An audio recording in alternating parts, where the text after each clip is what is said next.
marami na po tayong naririnig tungkol sa HIV. Pero hanggang ngayon, marami pa rin ang nalilinlang ng maling impormasyon at mga lumang paniniwala tungkol dito. At para po maprotektahan po ang ating sarili at maiwasan ang pagkalat ng HIV, kailangan nating ng tamang kaalaman. Kaya para gabayan po tayo sa mahalagang usaping ito, makakasama po natin si Dr. Ivan William Tahan, isang infectious disease specialist. Ito po siya. Ayan, mula po sa Valenzuela Medical Center. Dr. Ivan, good afternoon po sa inyo. This is Attorney Dot Gancayco with Ma'am Annie Rentoy. Hello po, magandang araw po. Good afternoon po. Doc Ivan, this is my first question. Unahin natin na linawin sa publiko, sa mga nanonood ngayon, ano yung pagkakaiba ng HIV at ng AIDS? Kasi marami po talaga ang nalilito dito po. Actually, napakahalaga pong maliwanagan kung ano po ang HIV at AIDS, no? So ito po ay magkaibang termino po. Ang HIV po ay yung virus na nagkukos ng infection na tinatawag na AIDS, no? Kung malala na po ang HIV infection, doon po tayo nauuwi sa AIDS. Ngayon, ano po ba ang proseso ng pagkakaroon ng infection na tinatawag na HIV? So, isipin po natin kung meron po mga sundalo ng katawan na lumalaban sa atin para maproteksyonan tayo sa iba't ibang uri ng infeksyon, ito po mismo ang inaatake ng HIV virus. Kaya kapag ang mga sundalo na ito ay naubos na dahil sa epekto ng mikrobyong ito, madali po tayong napapasok ng iba't ibang uri mikrobyo. Kaya po tayo ay dinadapuan ng matitinding infeksyon. So, ito po exactly yung dahilan at mekanismo kung bakit po ang AIDS, ang presentation madalas ay dahil sa matitinding mikrobyo, dahil mismong sundalo ng katawan po ang inaatake ng virus na ito. So, sa madaling salita, ang HIV po yung virus, tapos yung AIDS po kapag matindi na po yung infection, doon po pumapasok ang kondisyon na tinatawag na AIDS. Ang HIV virus, kapag lumala na, nagiging AIDS na yan. Miss Annie, clarify ko lang, no? Kasi para lang mas maintindihan. Dok, pag sinabi po ba ninyo na virus lang yung HIV, tapos kapag malala na, ay ayun na yung AIDS. Yung po bang, para lang yung alam natin ang sakit, no? Kunwari meron kang virus para sa colds. Virus pa lang, nakuha mo from somebody. Pag naging cough and colds na siya, yun yung parang AIDS. Yung cold virus pa lang na nakuha mo na hindi pa lumalabas, yan po yung parang HIV. Parang ganun po ba? Ibig sabihin nun? Eksakto po, ma'am. Opo, napakagandang explanation po. Okay. So, ganun po yung concept. Ay, nako. Opo. Salamat po. Ngayon ko lang nga po naisip yon para lang mas clear. Anyway, Doc Ivan, paano po ba na ipapasa ang HIV at ano-ano ang mga pinakakaraniwan na paraan para ito matransmit from one person to another? Go ahead po.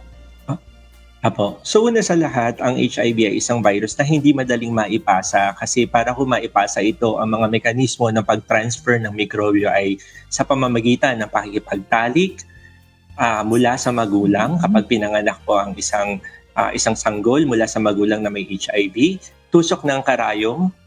Hindi na po madalas ngayon, no, yung nakukuha sa salin ng dugo, no? Kasi po naging mas maigting na po ang pag-i-screen natin sa dugo ng mga pasyente na nagdodonate sa HIV. So dahil po dito, kung hindi po natin gagawin ang mga paraang ito or maiiwasan natin ang mga paraang ito, maiiwasan po natin mai-transfer ang mikrobyo na nagkukos ng AIDS po. Isa-isahin lang po natin itong ilang paniniwala.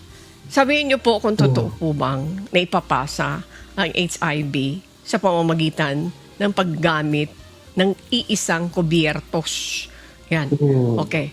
Para at least mawala natin yung fear ng ilang mga kababayan natin na mayroon siyang kasama sa pamilya na mayroong ganung klaseng sakit.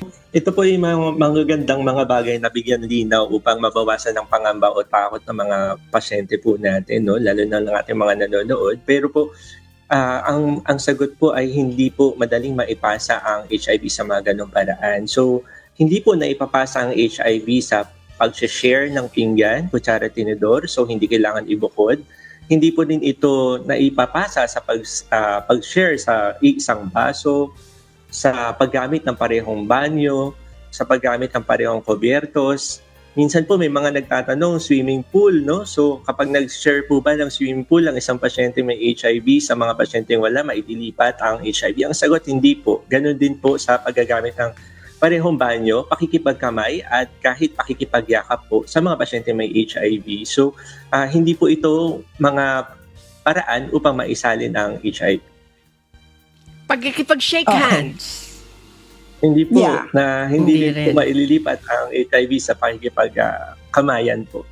Oh, kalimutan nyo na Okay, yan. Oh, Doc. sige, Attorney Dot. Oo. Alam mo, Opo. I think ang pinaka-importante talaga dito sa discussion natin is yung paano mapapasa no? From one person to another. So sinabi ni Doc kanina, yung tanong ko na follow-up question, makukuha mo ito sa pagtatalik. Okay, Doc, what if it is just kissing? And French kissing. Kasi talik means sexual intercourse eh. Kung wala pong sexual intercourse but you are kissing like French kissing, pwede pong mapasa? Base po sa mga datos, hindi po ito napapasa sa pakikipaghalikan sa pasyenteng may HIV. So, kailangan na po nating tanggalin ito sa ating mga madalas na paniniwala. No? So, Okay. mamaya siguro po, baka ma-enlighten pa po natin doon sa mga paraan para mas makaiwas lalo sa HIV po. Okay. Thank you for that answer. Yung pong sinabi po ninyo kanina na kapag pinanganak from a mother na merong HIV, pwedeng magkaroon ng HIV yung anak. If you were a mother, no? You are a pregnant mother. I mean, if you have HIV, okay, you already know that you have HIV and then nagpakasal ka or may asawa ka na, will you think I should not get pregnant anymore because I have HIV? Opo, pwede po. Dahil po ngayon po sa panahong ito, advanced na po ang ating teknolohiya. Bagamat hindi tuluyang nawawala ang HIV sa sistema, no?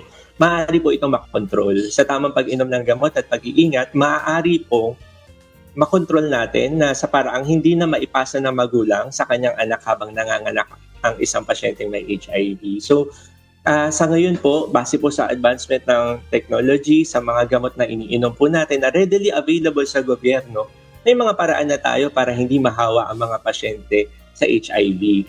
At hindi lang po ito sa panganganak, pati na rin po sa aspeto ng pag-aasawa, ng pakikipagtalik, no? Basta ho makontrol yung virus gamit ng mga gamot na iinumin, provided na ang pasyente po ay magiging compliant at imomonitor ng mga doktor. Okay. Medyo mahirap din, Kasi kailangan kang ma-monitor, meron kang mga kailangan sundin from the doctor. Attorney Dot, liwanagin lang natin ito. Kung ito ay metodolohiya o facts, kumagat ulit itong lamok doon sa isa after na makakagat siya doon sa positive na HIV. Oh, makakasalin ba? Magkakaroon ba siya, Doc Ivan, ng HIV rin? Opo. You're Sa laughing. katunayan po. Opo. Actually po, maganda po kasi itong pag-usapan. Kaya po ako natutuwa kasi napaka-importante po ng mga katanungan ito, no? At na-encounter po natin ito sa mga clinic. So, ang HIV by itself ay hindi nabubuhay sa loob ng lamok. Kaya po sa aspetong ito, hindi po maaaring ma-transfer mula po sa kagat ng lamok mula sa isang pasyente may HIV papunta sa isang pasyente na walang HIV dahil po sa fact na o sa katotohanan na hindi nagsusurvive po ang HIV sa loob ng lamok. So kung hindi siya magsusurvive po sa loob ng lamok, hindi na ito maililipat. Oh, so kalimutan na nila yan. Okay. So, ibig sabihin, kaya pala nag-smile si Doc Ivan. Thank you for that, Doc. Ayan. Attorney Dot. Go, please. Okay. Ito minsan, yung aking tanong, talagang napaka-practical na question. Let's say, Doc, I had sex with someone who has HIV. Okay? Hindi ko alam na merong HIV, no? Kaya nga ako nakipagtalik sa kanya. Okay. Pwede po ba na matagal na pala ako or may HIV na ako na hindi ko alam na meron ako? Or malalaman ko po ba agad na meron akong HIV? Kasi Very baka good wala question. naman ako nararamdaman. Opo. Go ahead pa, Doc. Opo. Sa katunayan po, napakaganda po ng inyong tanong, no? So, kasi meron tayong pwedeng gawin. So, pero bago natin pag-usapan kung ano ang pwede natin gawin, pag-usapan po muna natin yung unang mga simptomas na maaaring maramdaman ng pasyente may HIV. Kapag po tayo nakakuha ng HIV, hindi naman po agad humihina ang sistema natin. Kagaya po ng unang nabanggit ko po kanina, usually ang ginagawa po ng virus ay inaatake niya po yung mga sundalo ng katawan na lumalaban sa infeksyon.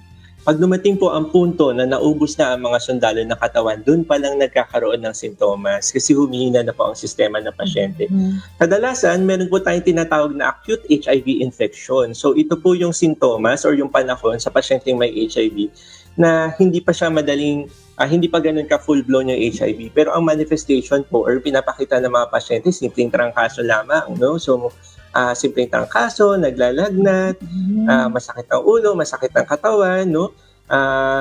Pagkatapos, magugulat po tayo, bakit hindi gumagaling yung pasyente? So, dito na po papasok yung tinatawag na risk factor. Babalikan po natin, paano ba nakukuha ang HIV? So, babalikan natin yung pasyente. Meron po ba kayong mga history ng pakikipagtalik? At mula doon, sali ng dugo, tusok ng karayom. Mula doon, pwede nating ibase yung paraan na pagtetest upang malaman kung ang pasyente ay meron na pong HIV. Naku, pwede pala, Miss Annie, na hindi mo malalaman. Kasi minsan parang may trangkaso ka lang, nanghihina ka lang. Kaya, you know, yung mga sa mga nanonood po sa atin, you be very, very careful with your partner, no? Your sexual partner. Kasi you'll never know. Kaya yung mga mahilig na sumubok ng kung sino-sino, mag-ingat po kayo, 'di ba, Miss Annie? Naalala ko tuloy yung panawagan na kailangan maging tapat lagi doon sa inyong mahal sa buhay. Yung mga may asawa, stick to your loving wives. Ayan. Sino ang dapat na magpa-HIV tests? At gaano kahalaga ang maagang pagpapasuri kahit wala kang symptoms?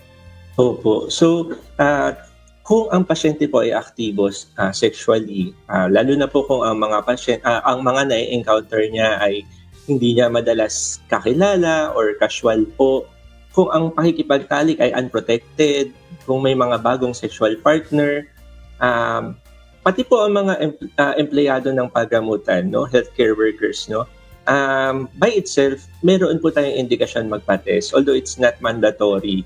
Pero kailangan po natin magpa-test para maproteksyonan natin hindi lamang ang ating mga sarili, pati po ang mga taong tinutulungan natin. So, dahil kadalasan, wala pong sintomas ang HIV kapag nahawa po ang pasyente. Lilipat muna ang mga araw at mga panahon hanggang sa humina ang sistema bago po sila magkaroon ng sintomas. No? So, kaya napaka-importante kapag mataas ang risk, mataas ang posibilidad, no?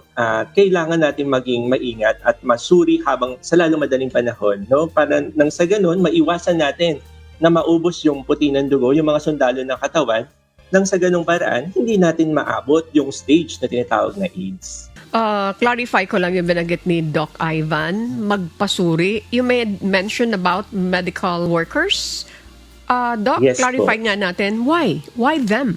Healthcare workers po, no? Tusok ng karayom at yung mga procedure po na madalas hindi natin nakikita ang ating kamay, ito yung tinatawag na high exposure risk area. So, kapag ganito po ang mga procedure na kung saan hindi nakikita ang kamay at may ginagamot sa loob ng katawan ng pasyente na maaaring magkaroon ng mga sugat mula sa mga gagamot o sa healthcare worker papunta sa pasyente, maaaring mailipat yung infection kung ang healthcare worker ay mataas ang tinatawag na viral load, no? So may mga clearance po tayo na kailangan gawin or kontrolin upang sa ganoon ay mabawasan ang tsansang mai-transfer ang mikrobyo sa pasyente. Although kailangan ko pong linawin na ang pagtetest po sa healthcare worker ay hindi mandatoryo. Hindi siya mandatory. Ibig sabihin, hindi po natin kailangan i-test lahat ng healthcare worker. Pero bilang isang espesyalista sa infection, kabilang po ako sa mga nag-advocate na we should be ethically and morally responsible in having ourselves tested. Nang sa ganoon, bukod sa protection sa ating sarili, maproteksyonan din po natin ang ating mga pasyente. Okay, thank you for that explanation. High risk exposure, exposure nila, Attorney Dot, yung pala. Kaya dapat maprotektahan. Thank you for that insights na nakuha namin ngayong hapon, Doc Ivan. Do you have the data now? Kasi may balita, dumadami, tumataas ang bilang ng mga nagkakasakit ng HIV and then nagkaka-AIDS. Ilan ba yung rate ng survival? Ilang porsyento ang namamatay taon-taon? At ano yung mga pinakamabisang pamamaraan upang maiwasan po ang HIV? Ipagpauman ninyo po, hindi ko po masagot yung eksaktong bilang po ng mga porsyento sa kasalukuyan ng namamatay sa HIV. Pero ang pwede nating ma-explain po ay yung porsyento ng namamatay sa mga pasyenteng mayroong advanced AIDS. No? So kapag ang pasyente po ay may advanced AIDS, ang porsyento po ng pagkamatay, lalo na po kung mayroong opportunistic infection or dinapuan na iba't ibang infection, ay tumataas ng 50%. No? So ganun po siya kataas. Kabilang po ng mga kaso ng HIV, sa kasalukuyan, simula po na nagsimula ang screening sa Pilipinas, tumatayang more than 160,000 na po. So to be exact, parang 168,079 patients ang diagnosed ng HIV base sa datos na linabas po ng DOH noong unang quarter po ng taon. At base po sa datos na ito, sa isang araw, ang ine-expect po nating mga kaso ng HIV ay lumalabas ng parang 51 cases per day. No? So, kaya lang, dahil sa epektibong paggagamot ng HIV, nagiging compatible na po sa good longevity o haba ng buhay ang mga pasyenteng may HIV. No? So, hindi na po bihira na makakita ng mga senior citizen na matagal na nagagamot ng HIV at nananatiling malakas. Mga pasyente na nakakapagtrabaho abroad, no, kahit mabigat ang kanilang mga trabaho sa pamamagitan lamang ng pagtuloy-tuloy na pag-inom ng gamot, at mga pasyente na nagkakaroon ng pamilya, anak, no, na walang HIV, bagamat ang mga magulang ay may HIV. So medyo promising po ang gamutan at direksyon natin sa HIV. Pero more than the promising ng effectiveness ng HIV treatment, napaka-importanteng bigyan ng importansya din ang mahigpit na pag-monitor at pagsubaybay sa mga pasyenteng ito, dahil kapag po nawala po sila sa pag-inom ng gamot or nahinto sila sa supply ng gamot na binibigay ng gobyerno natin, ang nangyayari po, maaaring magising muli yung virus at mauwi sa AIDS pag napabayaan. So, sa madaling salita, bagamat mataas ang porsyento ng pagpanaw sa mga pasyenteng nagkakaroon ng malalang HIV or AIDS na tinatawag, napapababa na ito ngayon at mas mataas na po ang chance ng survival at longevity as long as habang ang mga pasyente po ay tuloy-tuloy at nag-iinom ng mga gamot po. Ito, napaka-importante po na itatanong ko po sa inyo, and na-excite nga ako kasi ito para sa akin ang dapat marinig ng lahat ng nakikinig po sa atin at saka nanonood po sa atin. Ano po ang pinaka mabisang paraan para hindi magkaroon ng HIV? At kung ikaw naman ay nagkaroon ng HIV, ano po ang pwedeng gawin para naman wala kang stigma?